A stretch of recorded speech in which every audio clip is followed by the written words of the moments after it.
অবশেষে কেবলমাত্র দূরত্বের ভিত্তিতে ট্রান্সফার পেলেন একজন শিক্ষক।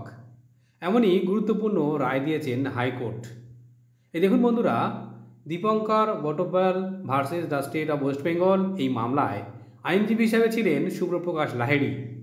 এই মামলায় গুরুত্বপূর্ণভাবে দীপঙ্কর বটব্যাল স্যার আবেদন করেছিলেন কেবলমাত্র ডিস্টেন্সের ভিত্তিতে। তিনি আবেদন করেছিলেন 11 জুলাই 2022 সালে, যখন কিন্তু উচ্চশ্রী পোর্টাল চালু ছিল তখন তিনি আবেদন করেছিলেন কেবলমাত্র দূরত্বের ভিত্তিতে, এবং তার সেই আবেদন সংশ্লিষ্ট ডিআই অফিসে পাঠানো হয়েছিল স্কুল অথরিটির পক্ষ থেকে। ডিআইও কিন্তু সেই আবেদন পাঠিয়েছিলেন সেন্ট্রাল স্কুল সার্ভিস কমিশনের কাছে 3 আগস্ট 2022 ফাইনাল ডিসিশনের জন্য। কিন্তু 3 আগস্ট এসএসসি সেই আবেদন ব্যাক করে দেয়। কারণ হিসেবে কি জানান যে 29 সেপ্টেম্বর 2022 যেখানে পোর্টাল কিন্তু সাসপেন্ড হয়ে গিয়েছে, সেই জন্য এই আবেদন ব্যাক করা হলো।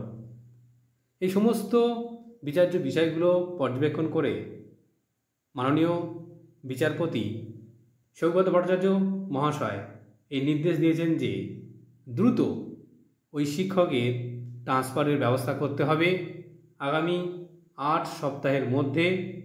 এই দেখুন বন্ধুরা, তার ট্রান্সফার প্রক্রিয়া সম্পন্ন করতে হবে এবং এই অর্ডার পাওয়ার পর 1 সপ্তাহের মধ্যে ওই শিক্ষকের সঙ্গে স্কুল সার্ভিস কমিশনে যোগাযোগ করতে হবে এবং যাতে স্মুথলি ট্রান্সফার হয় তার ব্যবস্থা করতে হবে।